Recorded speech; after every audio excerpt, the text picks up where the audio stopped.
Break के बाद स्वागत है आपका उत्तर प्रदेश बुलेटिन में। इस बुलेटिन में बात करेंगे गाजियाबाद की, जहां दिन दहाड़े एक शख्स ने अपनी पत्नी पर तेजाब फेंक दिया। साथ ही बात होगी कन्नौज की, जहां मंदिरों में चोरी करने वाले 2 शातिर अभियुक्तों को गिरफ्तार किया गया। ऐसी तमाम खबरों पर करेंगे विस्तार से बात। बरेली के बहेड़ी में नैनीताल रोड स्थित केसर चीनी मिल को वर्षों पहले मिली लीज की जमीन पर बने शॉपिंग कॉम्प्लेक्स का नगरपालिका परिषद की टीम ने सर्वे किया है।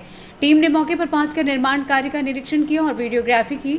बताया जा रहा है कि अब नगरपालिका द्वारा शासन प्रशासन को रिपोर्ट बनाकर भेजी जाएगी, जिसके आधार पर आगे की कार्यवाही की जाएगी। वहीं नगरपालिका की टीम के पहुंचने के बाद केसर शुगर मिल के प्रबंध समिति के अध्यक्ष शरद मिश्र इस मामले में मीडिया से बात करते हुए कहा कि पुरानी गन्ना सोसाइटी पर केसर मिल ने जो मार्केट बनवाया है वो सारी औपचारिकताएं पूरी करने के बाद बनवाया गया है। उन्होंने कहा कि पुरानी गन्ना सोसाइटी प्रॉपर्टी पर केसर मिल काबिज है और उस जगह पर मार्केट बनाने से पहले फायर ब्रिगेड, वन विभाग और एडीएम कार्यालय के यहाँ से औपचारिकताएं पूर्ण की गई थी। इस संबंध में शरद मिश्र ने और क्या कुछ बताया, आप भी सुनिए। देखिए, वो पुरानी सोसाइटी की क्या, वहाँ पुरानी सोसाइटी को केसर ने जमीन दे रखी थी। जमीन तो केसर की है और केसर एंटरप्राइजेज ही उसका चाहे वो राजस्व रिकॉर्ड हो और चाहे उस पर भौतिक कब्जा हो, केसर एंटरप्राइजेज का ही है। हम और उस पर जो मार्केट का निर्माण हो रहा है वो हमारी सहमति और हमारे द्वारा समस्त औपचारिकताएं पूर्ण करने के बाद हो रहा है। जितने भी विभाग हैं, चाहे वो पीडब्ल्यूडी हो, फॉरेस्ट हो, फायर ब्रिगेड हो, नगर पालिका हो, और नगर पालिका ने एक सिस्टम बना रखा है कि वो एडीएम के यहाँ से डीएम के यहाँ थ्रू होता है। उन सब की एनओसी, अनापत्ति और परमिशंस हमारे पास लिखित में है। उसी के अनुरूप वो सारा कार्य हो रहा है। और कल जो शाम को हुआ वो उसकी सूचना हमको तो थी नहीं, ना हमारे पास कोई नोटिस आया, ना हमें कुछ पता है। हमको तो अखबार के माध्यम से आज पता चला और अखबार में तमाम भ्रामक तथ्यों को बिना हमारा पक्ष जाने वो छापा गया है। ये भी एक कष्ट का विषय है, लेकिन चूंकि छापा गया है तो उस पर हम कोई रोक तो नहीं लगा सकते। बता ही सकते हैं अपनी बात को कि वहाँ पर जितनी भी निर्माण कार्य हैं वो सारे के सारे आफ्टर ड्यू परमिशंस हैं।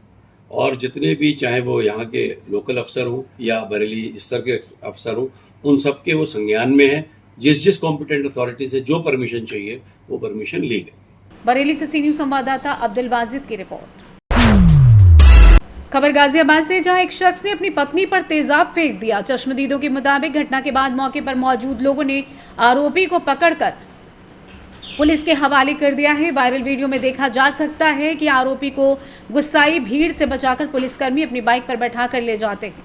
पुलिस जांच में सामने आया कि आरोपी विश्वजीत कर्माकर शास्त्री नगर के महिंद्रा एनक्लेव का निवासी है।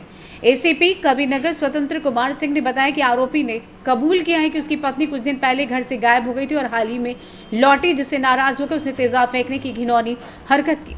महिला के चेहरे और हाथों पर गंभीर रूप से झुलस गए हैं। घायल महिला को सर्वोदय अस्पताल में भर्ती कराया गया, जहां उसका इलाज जारी है। फिलहाल आरोपी पुलिस की हिरासत में है और पुलिस मामले की जांच जारी है। पुलिस ने आगे कहा कि आगे की कानूनी कार्रवाई की जा रही है। आज दिनांक 24 मई को थाना कविनगर पर एक सूचना प्राप्त हुई कि थाना कविनगर के शास्त्री नगर चौकी अंतर्गत शास्त्री नगर चौराहे पर एक पुरुष द्वारा एक महिला के ऊपर तेजाब फेंक दिया गया है। तत्काल कविनगर पुलिस जब मौके पर पहुंची तो यह पाई कि विश्वजीत कर्माकर नामक व्यक्ति द्वारा अपनी पत्नी के ऊपर तेजाब फेंक दिया गया है। ये लोग थाना कविनगर के महिंद्रा एनक्लेव के निवासी हैं और इनकी पत्नी कुछ दिन पहले गुमशुदा हो गई थी। वापस आने के बाद प्रथम दृष्टया जो पूछताछ में विश्वजीत कर्माकर ने बताया कि उन्होंने इस चीज से नाराजगी जाहिर करते हुए ऐसा कृत्य को अंजाम दिया है। घायल पत्नी को सर्वोदय नगर अस्पताल में भर्ती कराया गया है और पति को हिरासत में लेकर आगे की वैधानिक कार्रवाई की जा रही है। गाजियाबाद से सी न्यूज संवाददाता राजेंद्र चौधरी की रिपोर्ट। खबर जनपद कन्नौज से, जहां पुलिस अधीक्षक विनोद कुमार के निर्देशन में अपर पुलिस अधीक्षक अजय कुमार की देखरेख और क्षेत्राधिकारी सदर कमलेश कुमार के नेतृत्व में थाना गुरसाहिबगंज पुलिस, एसओजी और सर्विलांस की संयुक्त टीम ने बड़ी सफलता हासिल की है। टीम ने थाना गुरसाहिबगंज और थाना इंदरगढ़ क्षेत्र में मंदिरों में चोरी करने वाले 2 शातिर अभियुक्तों को गिरफ्तार किया है।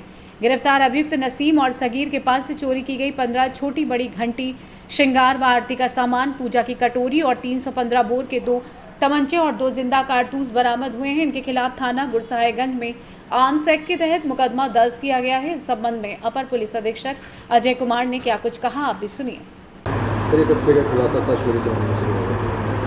ये देखिए, फरवरी में एक इंदरगढ़ में मंदिर में चोरी हुई थी, उसके बाद 3 चोरियां हुई थी गुरसहायगंज में मार्च में और 2 मई में। और जब इसमें मुकदमा पंजीकृत किया गया था और इसमें तभी से एसओजी की टीम और जो थाना स्थानीय पुलिस जो गुरसहायगंज की टीम पूरी शिद्दत से लगी हुई थी, जिसमें आज जब चेकिंग की जा रही थी उसी दरमियान आज मिरगावा के पास अंडरपास के पास ये अपाचे मोटरसाइकिल से 2 संदिग्ध जाते दिखे, जिनको जब पकड़ा गया, चेक किया गया तो उनके पास, उन्हीं की निशानदेही पर उनके पास से जो मंदिर चोरी की जो सामान बरामद हुए, उनके द्वारा जब उनसे पूछताछ की गई तो उन्होंने पूरा उस चीज़ का घटना का कबूल किया।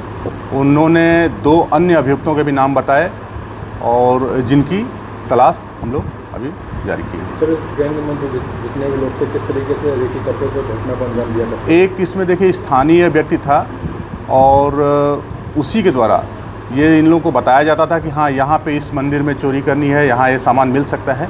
उसी आधार पर ये लोग अपनी मॉडल एक्टिविटी अपना करते थे। सर, पुलिस ने कैसे गिरफ्तार किया इन लोगों को? कई जगह पर सीसीटीवी कैमरे नहीं लगे हुए थे, लेकिन फिर भी बड़ी चुनौती थी। ये पुलिस देखिए उसी समय से पूरे कैमरों की खंगाल रही थी और इनके सीडीआर और सर्विलांस इन सब से भी लगातार सुरागरसी कर रही थी।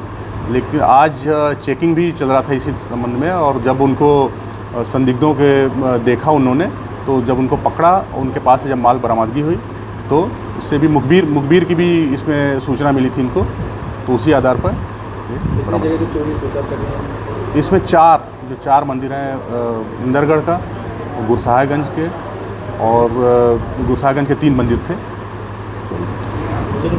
कन्नौज से सी न्यूज संवाददाता अंशु पंडित की रिपोर्ट। खबर संभल से, जहां मुजाबिर हसनैन चैरिटेबल ट्रस्ट के द्वारा मेधावी छात्राओं के लिए सम्मान समारोह संभल पब्लिक स्कूल में आयोजित किया गया। ट्रस्ट के चेयरमैन ने यूपी सीबीएसई आदि बोर्ड में कक्षा 10 और 12 में 75% और उससे अधिक अंक प्राप्त के साथ उत्तीर्ण मेधावी छात्र छात्राओं को सम्मानित किया। सभी छात्र छात्राओं को बधाई दी और शिक्षा की उपयोगिता के बारे में बताया। ट्रस्ट के चेयरमैन मोहम्मद इबाद ने कहा कि मुजाबिर हसनैन चैरिटेबल ट्रस्ट शिक्षा के क्षेत्र में एक महत्वपूर्ण पहल की है, जिसका उद्देश्य गरीब छात्र छात्राओं को शिक्षा प्रदान करना और उनके भविष्य को उज्जवल बनाना है।